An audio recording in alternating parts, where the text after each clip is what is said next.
Welcome to Maximize Your Social, actionable advice on how your business can maximize your social media presence. Now, the host of Maximize Your Social, social media author, speaker, consultant, and founder of Maximize Social Business, Neal Schaffer. Hey everybody, this is Neal Schaffer. Welcome to another episode of Maximize Your Social. Do you monitor Twitter for opportunities?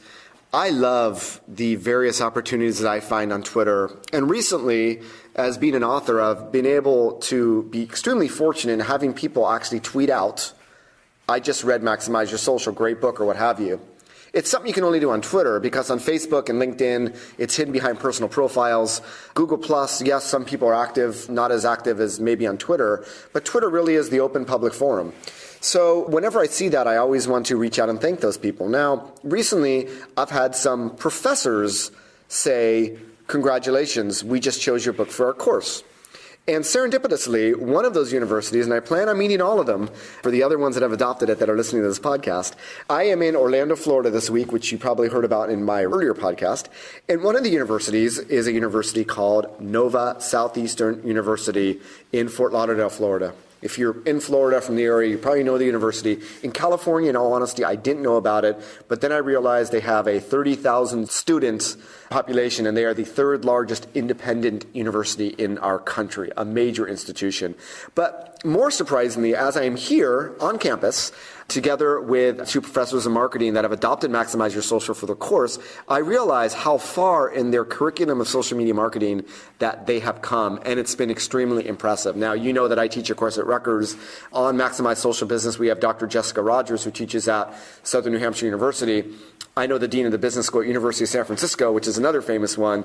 But Nova Southeastern University clearly has developed a course that I am really fascinated by, and I'd say it is right now at the cutting edge, the standard of where I think university classes should be in social media. And I learned all this just spending a few hours and talking with these two gentlemen. I'm going to have them introduce themselves before I get to the questions. Jim, we'll start with you. I'm Jim Berry. I'm a professor of social media marketing. I cover a variety of MBA classes in the subject, including content marketing, social networking, also for the undergraduate class where we have sort of a similar series. Awesome. And John? John Gironda. I'm a professor of marketing at Nova Southeastern University, and I also teach some of the courses here in social media marketing as well, and marketing principles, as well as some sales management courses and marketing management courses as well. All right, so if you read Maximize Social Business, which you obviously should be reading religiously, you'll know that I just published this new Google Plus challenge with using the CredSpark platform. And I created a blog post, should social media professionals be tested for their aptitude? And I talk about the need of a social media MBA, how social media is mainstream in the business world, yet it's taught at very, very few universities. I want to ask our professors here in Nova Southeastern how they started, not only realizing there was a need to teach social media here, but how did you work about convincing others internally on that need? And obviously, say whatever you can in a public forum here. Want me to start? Yeah. This is Jim Berry. I would say we really got into this in a big way about 4 years ago.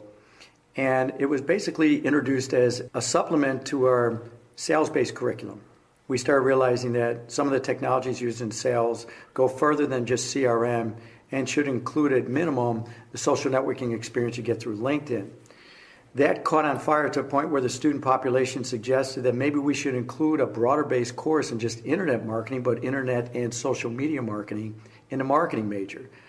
As we got into the marketing major and we started seeing our students getting up to 35 to 40 in a particular class, we realized that maybe it's time for us to roll out an MBA marketing concentrate that includes social media. So that brought in 2 courses. And then from there, we went to offering the first specialty as part of our marketing major called social media. That includes 3 classes now.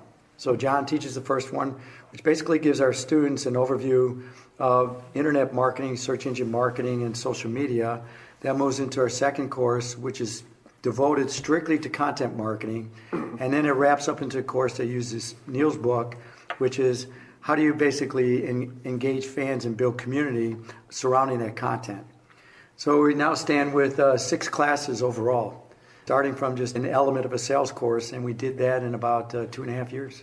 That's an incredible story. Let me ask you, You probably, when you meet other people in the field, maybe at other universities, why should you have courses in social media? Don't the platforms change every month? And how do you respond to that? I have my own answer, but I want to hear how you do. I would say that it starts with it's changed the framework for marketing, and it's a different mindset. So I would start with the transition we're making from outbound to inbound marketing and the role of content in place of cold calling. So starting with it just conceptually, I think that becomes more important than a changing platform. So as we introduce new platforms like Snapchat, Whisper, etc., it's easy to have that dovetail into a piece about developing content on a mobile platform. But the concept of having content on a mobile platform will probably stay constant. Mm-hmm. It turns out, I think in general, as we go from platform to platform, or let's talk about, for example, changing from organic feeds to pay-for-play feeds, that doesn't necessarily change how we want our students to embrace the role of content in terms of escorting their customers or in terms of leveraging followers and connections to spread the word about your brand story. Anything you want to add to that, John? Yeah, sort of to add to what Jim was saying, I think as far as the individual platforms that are changing, we've seen that recently of more platforms becoming more and more popular and other ones maybe losing popularity. It's still important to look at some sort of universal need or universal themes that consumers are engaging in. So it's still important, it's still very worthwhile to teach courses on social media marketing, because I don't think in general the field is still going to be around. So, in essence, social media now forms part of the marketing infrastructure of corporations and part of the infrastructure of how consumers consume information, in essence, right? Yeah. So that's why there is a need. Let me do the flip side. Why do your students decide to take your classes on social media? I would start out with the employment demands, especially here in South Florida. There's a huge demand for companies to step up to, especially content marketing. Also, I think companies are now beginning to embrace social media outside of just marketing and sales into some of the customer service ranks. And as they start to adopt the social business, they don't have too many folks to go to. I was going to add one more thing on that last subject. Sure. I would think one reason why social media has really been grasped in the academic field, it's just a manifestation of relationship marketing where we didn't have a chance to really play out relationship marketing in face-to-face type dialogues. But you have it today. I mean, all the factors driving trust that you hear from the practitioners in the field is exactly what we study in the academic world. It's called benevolence, customer orientation, shared values, transparency, communications. So what it's done is it's taken a model called relationship marketing, and it's allowed us to walk the talk. Awesome. So getting back to the students, so the job situation as being one driver. Any other drivers you see about their interest in social media or social media marketing? Well, I think as far as the students in general, sort of what Jim was saying, it does boil down to jobs and employment and kind of their own, as companies and firms, we talk about return on investment. I think the students want to get a return on their educational investment. And so I think social media marketing is one way to do that, to show a tangible field that's growing and popular, and it gives them a chance. And no matter what field they go into, I think you mentioned that earlier as we were talking before we started the recording, of no matter what field you're in, having social media expertise can only enhance your marketability. So. Right. And I think you're seeing three disciplines really get subsumed under social media. Let's start with public relations.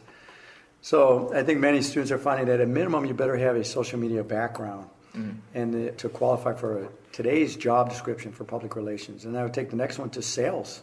I mean, more of sales are being driven by content coming out of the marketing group to where they probably have more of the lion's share of dollars taking a customer down the sales funnel than what you saw traditionally. I think your third area really falls more under publishing. A lot of people are coming up empty on getting jobs as journalists, but what they don't realize is that there's brand publishing. So companies are actually hiring their own internal publishers where they want marketing people to be more like journalists. That really is attributed a lot to a social media mindset. Awesome. So, there's a need for the social media education. It's a natural, and there's a natural reason why your students are taking these courses. Now, obviously, a lot of undergrads, you also have grad programs. If I'm a working professional, I know that you offer some online programs. Do you actually offer some sort of course that I can take if I'm one of the listeners of this podcast and I want to brush up on my social media? Currently, we don't really offer a standalone course. We are considering over time the possibility of a certificate type course, but we do have what's called the Hudson Institute for Executive Training, where we have a number of modules. One is more of a boot camp, 3-day overview of social media. That's one avenue. But I think it will take a little time before we have like a standalone course. Most of the demand we have right now is towards a bachelor's or an MBA marketing concentrate. But the courses for that concentrate, they go back and forth as far as the availability of online, but they are offered online from time to time. So, there you go. If you have a child that's about to enter college, if you're thinking about grad school, definitely, or someone that is definitely, such a social media centric education in 3 different courses, when most colleges or universities don't even have one single course and they make it part of one course, you can see just how far ahead Nova Southeastern here is. So I hope you will consider them. I guess a final question, what is the most challenging of all the different social media things that you teach? What is the most challenging thing for your students to grasp? I would start with what we were talking about earlier. Storytelling? I think the students really grasp a lot of the technicalities of the social sales funnel, embracing social networks in terms of fan engagement, distributing your content. Those fall more in the area of what I would call tactics. Mm-hmm. The challenge is twofold. One, an overarching strategy. How am I using social media / content marketing and search engine optimization to just get more business from a strategic perspective? The other thing is we had talked about there are some concepts to improve an emotional connection with our customers that is difficult to teach. Edutainment, storytelling, for example. It doesn't fit the typical exercise of a template or a graph. And some students really don't grasp it as easily as classes where either that light bulb went on or it didn't go on. This is one where they have to understand there's a cultural mindset that taps more into emotion, and it's not very tangible. Yeah, I think some of the difficulty lies in not necessarily the concepts, and we've Jim and I have talked about this earlier, and it almost lies in the fact that students don't realize how much work actually goes into the social media marketing itself. Do you think of the perspiration, we called it, where the legwork that you have to put into it and continually updating your content and having fresh content? They kind of just want to, do it once and then walk away and not touch it again. And I think that probably is the same, for a lot of practitioners in social media marketing too. Now, you almost maybe answered the final question I wanted to ask you. Oh, sorry. Which is, no. And I like to keep these podcasts, down and dirty, short and sweet here. That was, what you think the students find hardest to grasp. What do you as professors find hardest to teach about social media? And it may be one and the same as what you just said, but I'm interested to hear if there's any difference. The sequence of topics. Where do you start? I used to start with trying to give them platform understanding, but it's difficult to get students to understand how a platform works without purpose. So then I went to purpose first, kind of telling them to bear with me as we roll out conceptually how you get customers to embrace this inbound marketing concept. And that doesn't work either because you're kind of holding them at bay, the nuggets of using social media until the end of the course. So the challenge a lot of times is like, what do you roll out first? And I think we nailed it with, you kind of give them a high-level overview of very advanced information that you say over time you're going to get a more enriched understanding, take them down a content trail, and then after all the content is done and sequenced and amplified, then we get them into, all right, now how do we get this out there, promote it, and activate our communities to where we get a greater following while we're rolling out our content. So I think just the sequencing that is a major challenge. And Jim, you had mentioned that one thing you tried this year was throwing out the top trends of 2014, yes, and just throwing it at them the very first day so that they have it somewhere in their mind that, big data, video, and all that. Yeah, native advertising and short form. And so we kind of give it to them with a fire hose up front so that at least they have the latest snapshot. They're going to be highly confused, might be over their head, but then it makes it easier for us to teach the rest of the course. So I don't have to get into the background of why everything is going mobile, for example. Mm-hmm. Very true. John, I think most difficult sometimes is transitioning students from sort of the entertainment value of what they've previously used social media for, as a consumer and just using it for the entertainment purpose to kind of think of it and almost put the business hat on to try. So that from perspective of teaching the course, I have to make sure to kind of try to emphasize and always bring it back to a practical business application. So I think that Yeah. And I'd say that's the same challenge that I have as a consultant. That's the exact same challenge, is that people get it from a personal, why should I follow people back on Twitter? Well, you're a business. You want to get noticed, right? Yeah, exactly. I was going to add one more thing. You also have to walk the talk. So a big challenge we have is we have to have a lot of Twitter followers and LinkedIn connections, and we have to have a pretty high clout score. If we don't have content that really shows results, you lose a lot of credibility. So there's a lot of time we spend walking the talk. Now, I'm going to finish off just by having you introduce, your blogs, Twitter handles, where people can find you. Jim, I must say you had one blog post of building a holistic social media strategy with this intense, visual that I shared on Google Plus and Twitter and in my LinkedIn group, and I know that a lot of people shared that. So hopefully it gave you some traffic. It was a brilliant piece. But tell us about your blog and where we can find you on Twitter so that we can add to some of those followers. And I will say for those listening to the podcast that part of what they do as part of their class exercise is a lot of controlled experiments. So we're talking about actually doing one together, Twitter chat together with their classes and students based on Maximize Your Social. So hopefully if we do it, I'll let you all know and leave it open to the public, and we'll see how far we can get with the experiment. But let's end it with, definitely tell us where we can find you. Well, my Twitter handle is at Jim Barry, Barry Jr., and I have a blog at blog.socialcontentmarketing.com. Awesome. That was Jim Barry and John Gironda. It's John Gironda. My Twitter handle is at John Gironda, which is, to spell Gironda, is Gironda. It's JOHN. And I'm also on LinkedIn as well. Awesome. Thank you very much. I appreciate the time. It's really been incredible coming here and learning how far they get with their education. Just really fascinating conversation. I wish I'd recorded all 3 hours of it. But anyway, if you are in education, at a university and trying to figure out how to work social media into your curriculum, I highly recommend that you connect with these two gentlemen and ask them about their experience. That's it for today. Wherever you are in the world, as I always say, make it a great day. Bye-bye, everybody. Thanks for listening to Maximize Your Social. We appreciate your iTunes subscriptions, ratings, and comments.